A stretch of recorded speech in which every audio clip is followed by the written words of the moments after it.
Salut!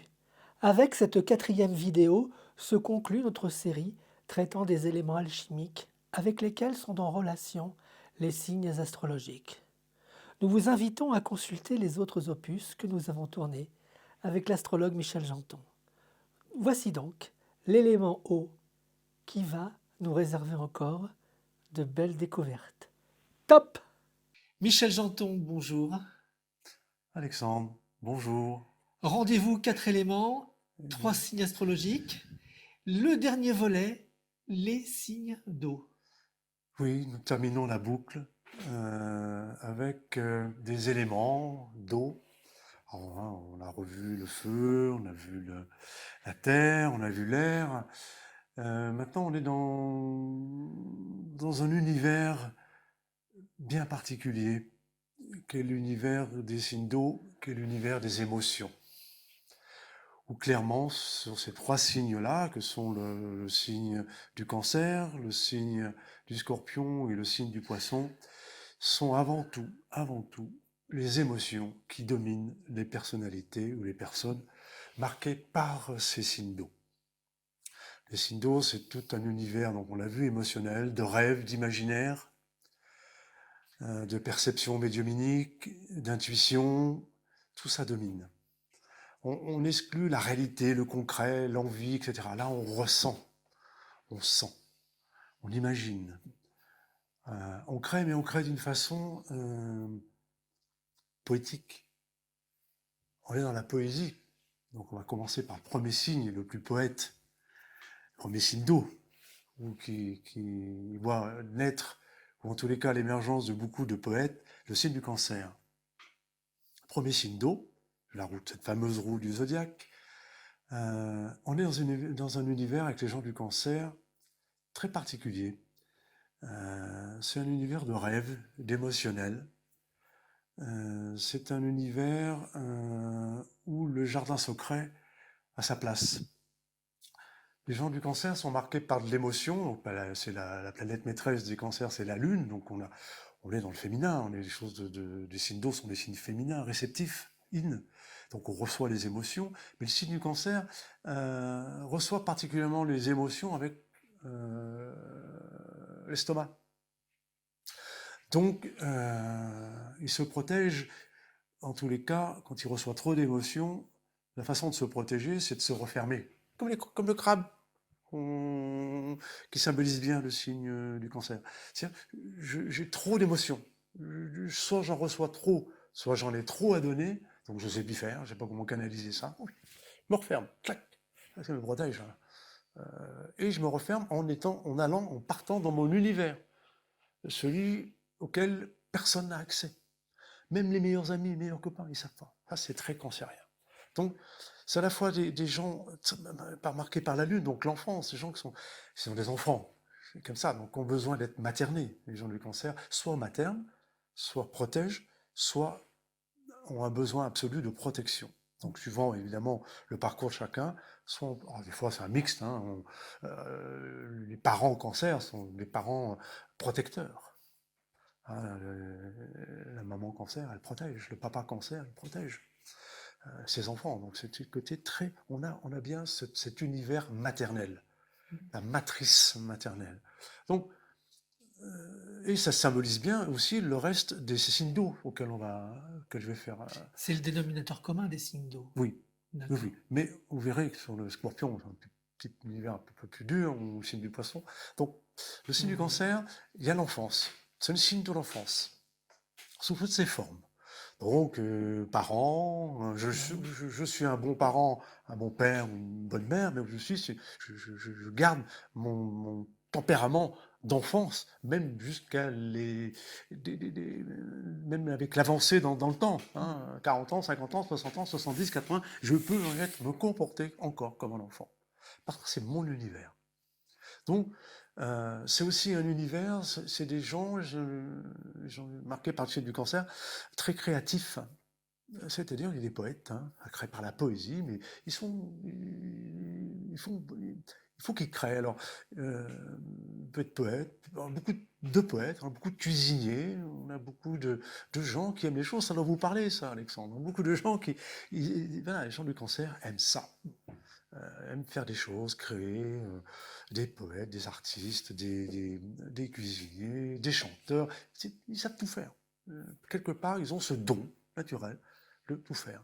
Soit par une émotion qui vient de leur fort intérieur, donc qui est là, inné, soit par cette captation des émotions des autres. Pas comme le poisson, on verra, hein, on ne va pas aborder encore le poisson, mais des émotions un peu dans la société, tout ce qui est émotionnel, ce que la société produit en émotion. Donc, la mode, les arts, la musique, etc. Donc, je vais chercher ces émotions-là, je les intègre, je les agglutine, je les... Là, j'en ai tous en émotion, pas comme le Gémeaux qui, lui, va les prendre intellectuellement et les retransmettre. Là, le cancer va les prendre émotionnellement pour les redistribuer, les rejouer émotionnellement. Est-ce qu'on peut dire les restituer dans ce cas-là? Les restituer.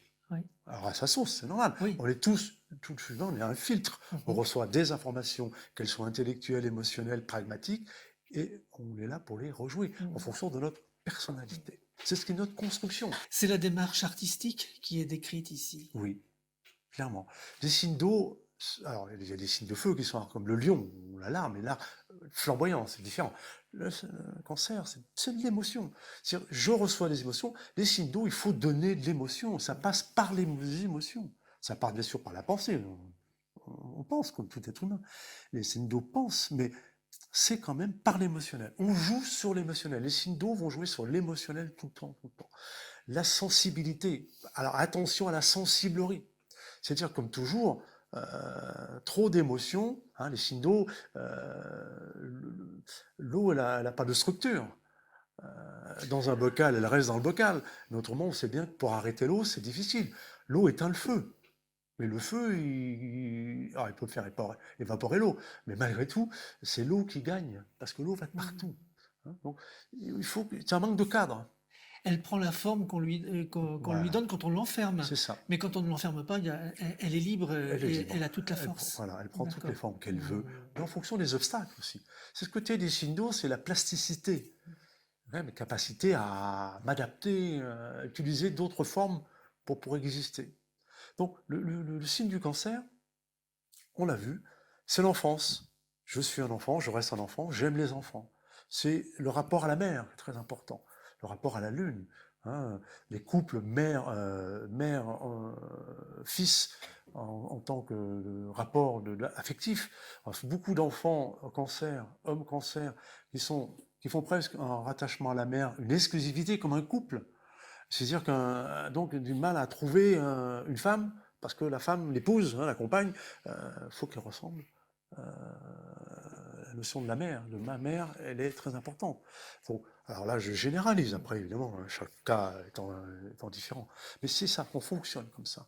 Donc, l'homme cancer a du mal à se détacher, la femme aussi, mais la femme est la mère, donc c'est différent. Mais l'homme cancer a difficulté à se détacher de cet univers matriciel féminin. Donc la féminité, la femme chez le cancer, homme et femme, est très importante. Les femmes cancer, on a tendance à dire en astrologie traditionnelle que c'est la femme, c'est un tout.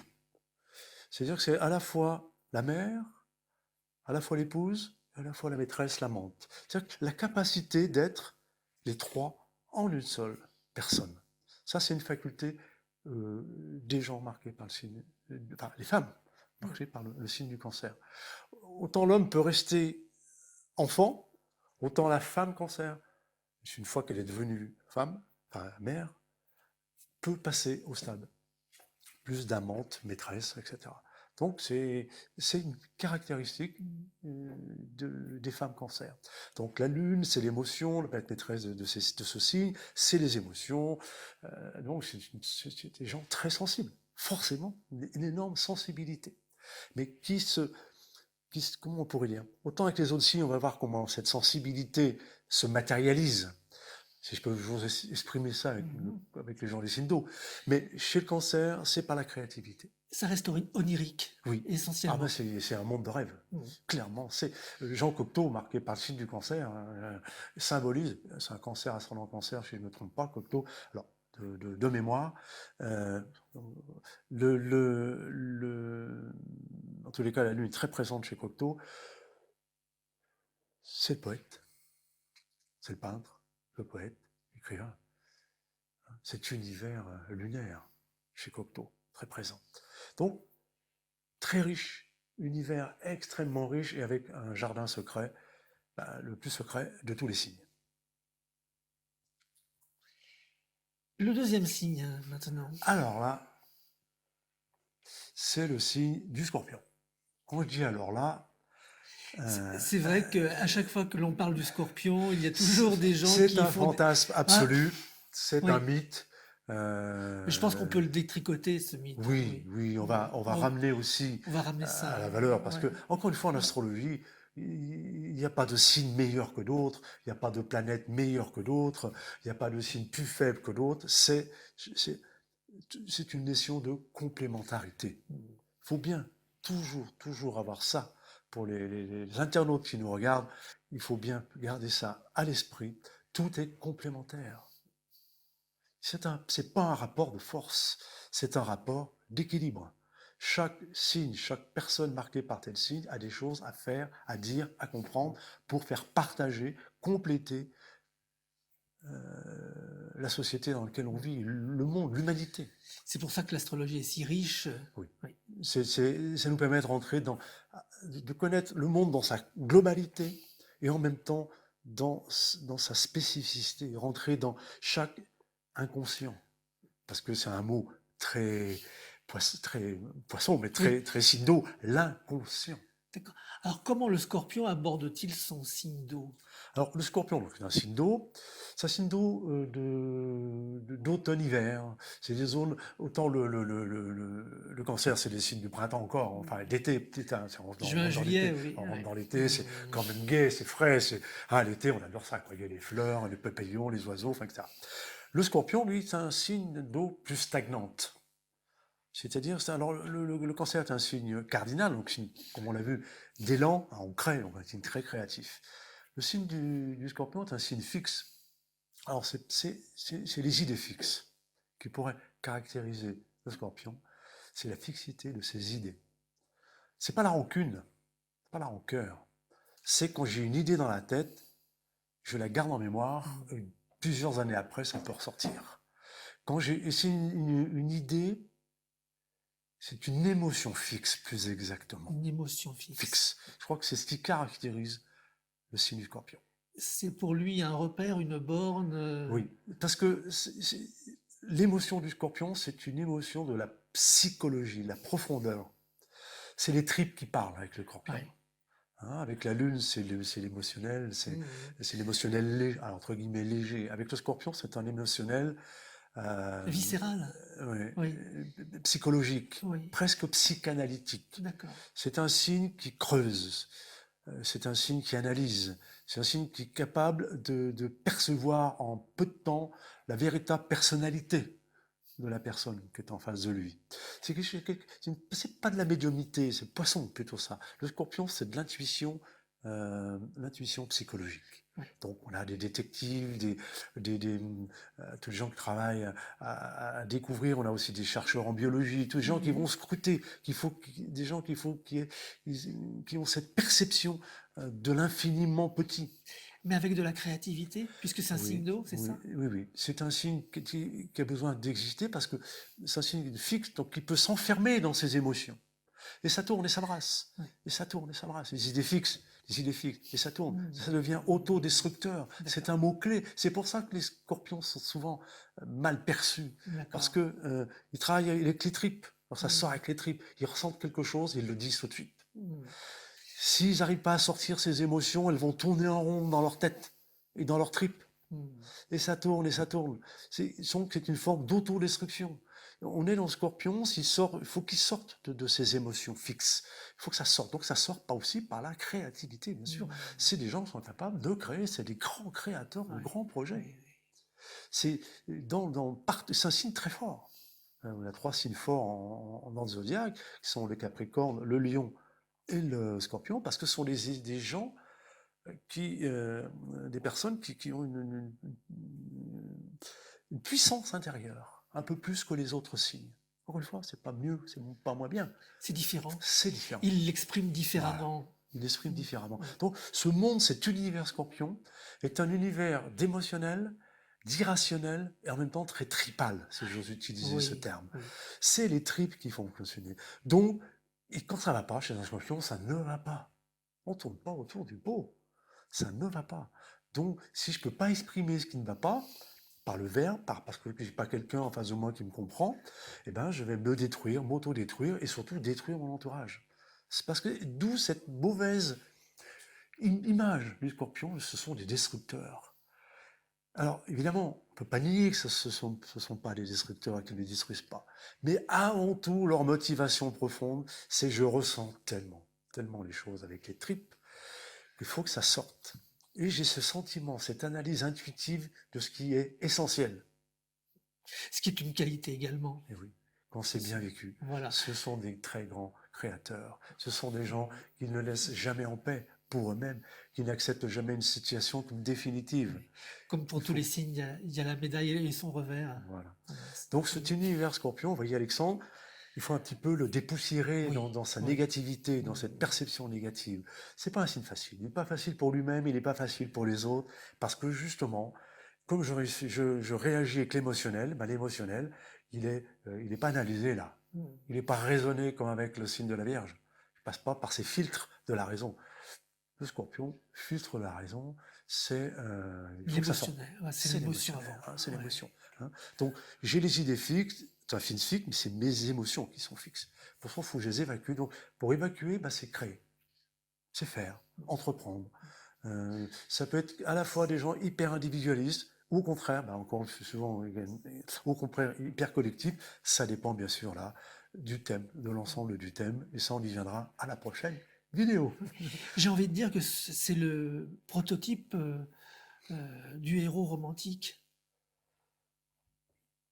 Alors, je mettrais le Cancer et Scorpion dans le prototype du héros romantique. Je pense que c'est une deux facettes. Deux facettes, un mélange des deux. Mm. Une petite mayonnaise avec ces deux signes. Le poisson un petit peu aussi. Oui, le héros romantique, c'est bien. Mais le héros, parce que dans le Scorpion, il y a le héros. Dans le Cancer, il y a le romantisme. Oui. Hein, voilà, c'est des signes. Autant le Scorpion va pas être romantique, autant le Cancer va être romantique. On va passer, c'est par la romantisme, c'est tout en subtilité. C'est une peinture très cancérienne, c'est impressionniste. C'est très doux, très cancérien. Oui, cet univers un peu flou, mais en même temps, on joue sur les couleurs, sur les facettes de couleurs, etc. C'est romantique tout ça. Donc c'est comme les écrits romantiques. Oui. Le Cancer, c'est plus Lamartine, alors que le Scorpion, on va trouver plutôt le héros de la symphonie fantastique de Berlioz avec des tourments. Oui. Alors oui. Complètement. On a deux signes d'eau là. Oui, le tourment est essentiellement Scorpion. Oui. Donc c'est toujours dramatique. Il y a une dramaturgie chez Scorpion. Et puis s'il n'y a pas la dramaturgie, ça va pas. Oui, c'est aussi une façon d'exister, une façon d'être. Et de ressentir. Il faut que ça passe, on passe par les fils, et ces fils, c'est les émotionnels, et c'est la dramaturgie. Parce que c'est Scorpion, parce qu'un Scorpion, il va aller chercher, par exemple, sans faire injure, on va prendre un exemple médical. Sans faire injure au médecin ou autre. Un médecin généraliste va analyser les symptômes. Bon, j'ai la gorge enflammée, il va considérer soit c'est une rhino, soit c'est une angine, va donner un antibiotique. S'il n'est pas marqué par Scorpion, un médecin marqué par Scorpion va dire il y a autre chose. Vous avez exprimé une angine, c'est la gorge, c'est un maladie, c'est le niveau de la gorge, de l'expression. Il faut que j'aille plus loin. Comment ça va dans votre vie aujourd'hui? Oui. Vous voyez Bien sûr. Le souci d'aller à la source. Oui. C'est ça. Pourquoi creuser.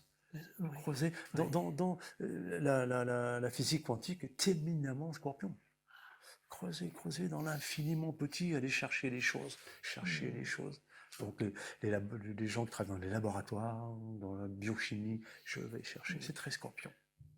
Donc, c'est un drôle d'univers. Ah oui. On est passé du cancer, c'est frais, Oui. au scorpion, c'est pas frais. Mhm. Dans le sens où je me contente pas d'un rêve. Oui. Le cancer va se contenter d'un rêve. Il va être bien avec un rêve, avec un poème. Mhm. Je ne vois pas un scorpion se contenter d'un rêve et d'un poème. Il veut en connaître Ouais, il veut en vraiment connaître tous vraiment. les Ouais, ressorts. c'est ça. Oui, tous les Tout ressorts ce psychologiques. mécanisme. Oui, tout le Donc c'est à la mécanisme. fois le mécanisme biologique, mais Mhm. aussi le mécanisme de la pensée. La pensée, oui. Hein, c'est ces deux-là. Il Très est sur les important. deux tableaux en même temps. Oui. C'est très scorpion. Le poisson? Ah, le poisson. Le poisson? Alors, la synthèse à lui tout seul de tous les autres signes du zodiaque. De tous les autres signes. Ah oui, c'est la synthèse. D'abord parce que c'est le dernier signe du zodiaque. D'accord. Donc j'ai fait le cycle. J'ai commencé au bélier, taureau, et j'arrive au poisson. D'accord. Je suis un signe d'eau. Je suis vraiment là le signe d'eau par excellence. C'est-à-dire, je ressens tout. Je suis une éponge. On a vu qu'il y avait des filtres par le cancer, le monde secret, mon jardin secret, la poésie, etc. Hein. Par le scorpion, les filtres par comprendre. Je suis inquisiteur, je vais chercher à comprendre, il faut que je comprenne. Le poisson, je reçois, je prends, je prends l'émotion.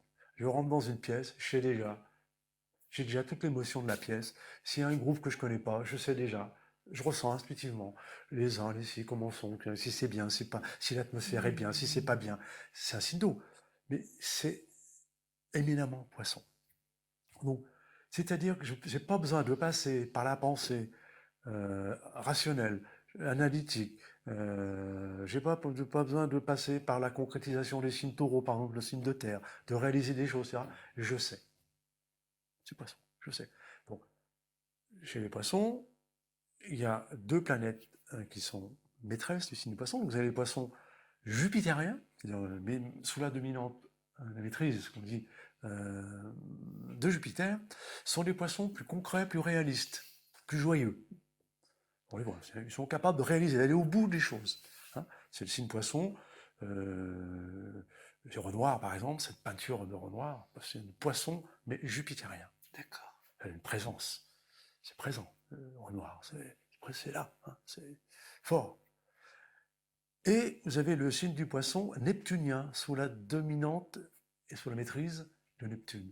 Et ces signes-là, enfin cette partie-là du signe du poisson, sous Neptune, c'est l'intuition, c'est les médiums, c'est les gens qui ressentent tout, mais c'est aussi les gens qui sont le plus sensibles, touchés par tout ce qui est épidémie virale. Touchés dans le sens maladie. Physique. Physique. Oui. Ce sont les gens qui sont sensibles au virus, sont sensibles aux pandémies, sont sensibles à tout ce qui traîne dans l'air. Donc quand ils ne sont pas bien, ils prennent. Parce qu'ils prennent tout. Parce qu'ils prennent tout. Et suivant comment leur métabolisme, où en est leur métabolisme, eh bien, ça fait des maladies diffuses, incertaines, qui vont peut-être naître, pas naître, qui vont peut-être se développer. Tout ce qui est un peu virus caché, etc. D'accord. Hein. On avait fait une statistique médicale, parce qu'il y a une astrologie qui est médicale, en fonction justement des tempéraments et des pathologies possibles de chaque signe, dans le cadre de l'épidémie du sida, il y a quelques années.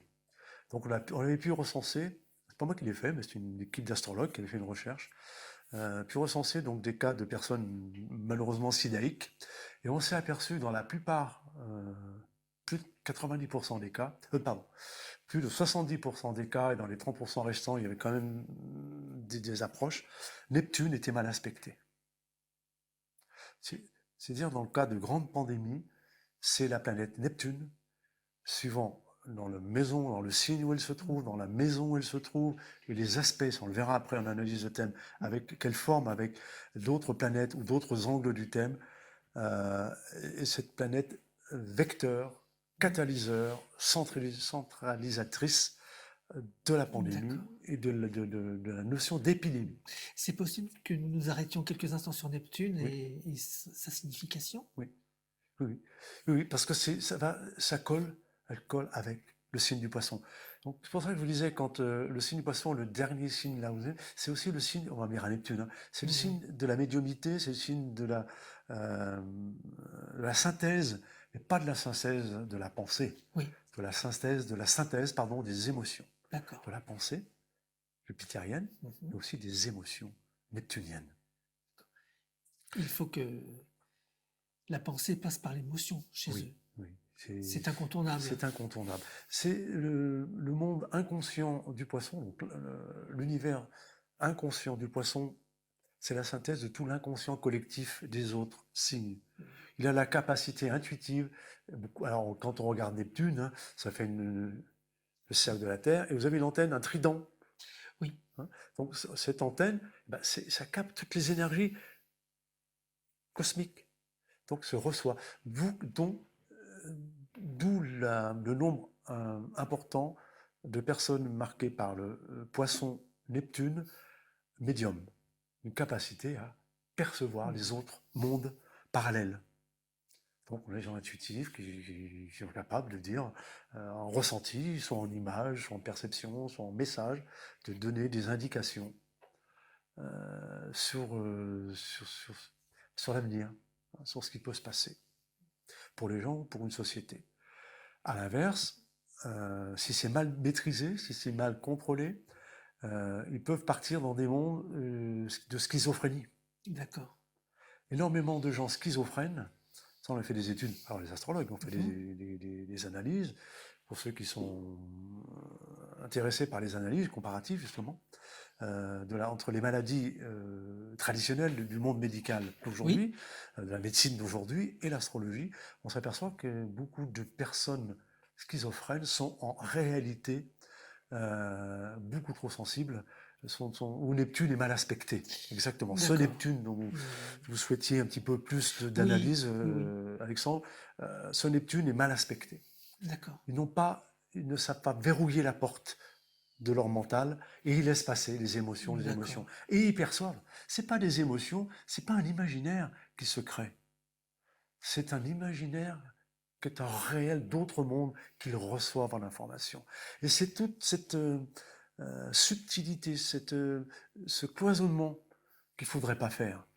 On ne peut pas dire, ah ben parce que cette personne, elle est dans des mondes irréels, ah mais est-ce que ces mondes sont vraiment irréels? Sont irréels à notre conscience actuelle, à notre perception, à notre monde d'aujourd'hui concret.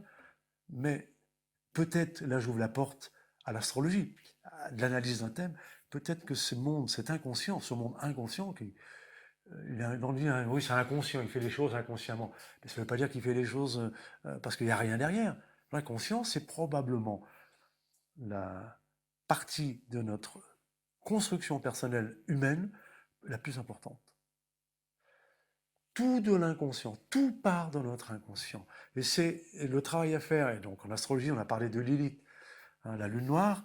La lune noire, c'est la clé qu'on doit déverrouiller en analyse astrologique de notre inconscient, pour laisser justement parler cet inconscient à travers nous, en fonction de notre personnalité astrologique, c'est-à-dire si on a un signe de terre, si on a un signe d'air, si on a un signe d'eau, si on a un signe de feu, tout notre inconscient va passer par notre mental et va passer par la capacité physiologique de notre personnalité, à la fois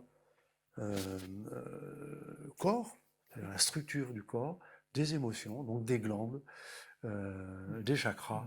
Tous ces filtres-là vont faire qu'on peut exprimer pour exister et retransmettre aux autres, donc vivre notre univers, donc l'univers, le noir inconscient.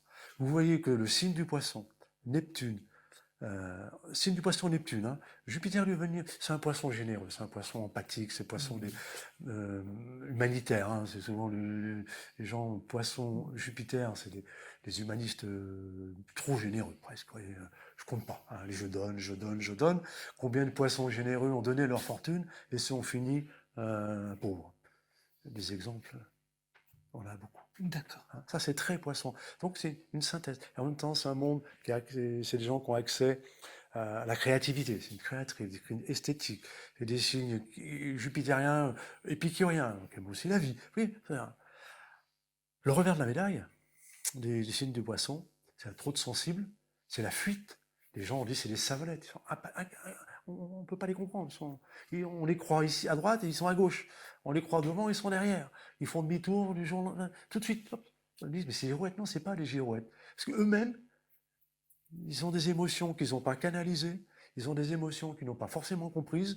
C'est peut-être le signe qui a le plus besoin de structure. Alors, encore une fois, on regarde le signe d'en face, c'est qui? C'est le signe de la Vierge. Le signe qui met des limites, qui cadre, qui structure, qui analyse, qui formule, qui synthétise. Le signe d'en face, c'est le signe du Poisson, l'eau, le signe d'eau, poup, je m'étale, je ne sais pas où je vais. Donc vous avez des gens du signe du Poisson qui sont plus vierges que les signes de la Vierge. Alors vous dites, il me parle du Poisson, mais moi, c'est carré, c'est analysé, il faut que je mette ça en place. Oui, d'accord, mais c'est pour se sécuriser au maximum. De toute manière, un jour ou un autre, malheureusement, si c'est pas bien compris, les digues que le signe du Poisson a mis autour de lui, les digues vierges, on va dire, vous voyez, ce barrage qui, sous les crues du Nil, explose. Ça explose. Et à partir de là, je rentre, je m'évade dans quoi? Dans la drogue, dans l'alcool, dans les mondes parallèles. Ça, c'est très Poisson. Donc c'est un signe qui a besoin, qui est la synthèse de tous les autres signes, mais qui a besoin peut-être de la plus grande, comment on peut dire, la plus grande compréhension. C'est un signe empathique aux gens, enfin, une gentillesse, beaucoup d'infirmières, beaucoup de soignants chez les poissons. Les gens qui sont généreux, ils sont là, ils comptent pas de leur temps. C'est pas excusez-moi, mesdames et messieurs les infirmiers, mais les infirmiers et infirmières du Poisson, ils comptent pas leur temps. On va pas leur dire il faut faire 2 heures, 6 heures. Non. Ils sont généreux. C'est pas l'argent qui les motive. Vous voyez ce que je veux dire? Complètement. Je ne vais pas citer d'autres signes, mais c'est pas l'argent qui les motive. Eux, je suis là parce que je dois donner. Je ne sais pas pourquoi, mais je dois donner. Et il y a beaucoup de guérisseurs. Beaucoup de guérisseurs chez les Poissons. Oui, c'est un signe qu'à la fois connecté, donc qui n'est pas ancré, qui a du mal à s'ancrer. Mais malgré tout, il sait qu'il faut être ancré, il sait qu'il faut être carré. Il a la synthèse des autres signes. Avant de redémarrer au signe du Bélier, qui lui va repartir, recréer un nouveau cycle, et on redémarre. On ne sait jamais linéaire, c'est bien sûr ce monde de spirale. Et oui, c'est cyclique. C'est cyclique, on franchit toujours, on monte en spirale, on comprend, on évolue. Voilà l'astrologie, au regard de ces 4 éléments, de ce premier cycle astrologique des 4 éléments, on a tous, je pense, enfin c'est ce que j'ai essayé de faire passer, que de cette richesse de l'astrologie, bien sûr, mais également faire comprendre qu'on est toujours en évolution, que jamais rien n'est statique, définitivement statique. Il se passe toujours quelque chose en astrologie. Alors, nos prochains rendez-vous? Eh bien, le prochain rendez-vous, je crois qu'on va rentrer dans un thème. Oui. Parce qu'il y a d'autres éléments à aborder, il y a les aspects, il y a les maisons, etc. Je pense que maintenant, on a besoin, moi aussi, j'ai besoin de faire passer des choses. Donc, on aura un thème. On prendra un thème d'une personnalité décédée, comme ça, c'est plus facile, d'un peintre, d'un homme politique, on regardera, enfin, un homme connu, une femme, on va faire de sexisme, évidemment, on parlera d'une personnalité connue, on l'analysera au regard de sa vie, de son parcours, et en même temps, des positions astrologiques. Des positions, des planètes, des aspects qu'elles font entre elles, dans quelle maison elles existent. Enfin, tout ça, on va le mettre en route. On va commencer à mettre en route une dynamique d'analyse. Et puis, tout le monde est un peu friand de l'événementiel. Donc, de temps en temps, on essaie de faire une petite chronique événementielle qui colle à la vie d'aujourd'hui, qui colle à l'événement de nos sociétés. Le Covid en fait partie, mais bon, il y a plein d'autres à venir, je crois que c'est pas terminé. Donc on fera ça, on fera ces petites chroniques, et puis on pourra, si c'est des gens, faire un thème de quelqu'un, un internaute qui a envie qu'on parle de lui sur telle ou telle chose. On le fera avec plaisir. L'annonce est faite. Elle est faite, Voilà, Alexandre. J'ai c'est peut-être parfait. anticipé Non, non, mais c'est parfait. Non, non, c'est ce parfait. que vous vouliez dire, mais je Non, vous laisse non. le dernier mot. Non, non, mais le dernier mot, c'est de vous remercier chaleureusement pour tout ce beau partage que vous avez bien voulu faire pour la chaîne d'Andromède. Et nous continuons encore ensemble à découvrir, grâce à vous, les arcanes de l'astrologie. Eh bien, c'est avec un grand, grand, grand plaisir, Alexandre. Merci Michel À Janton. bientôt. À bientôt.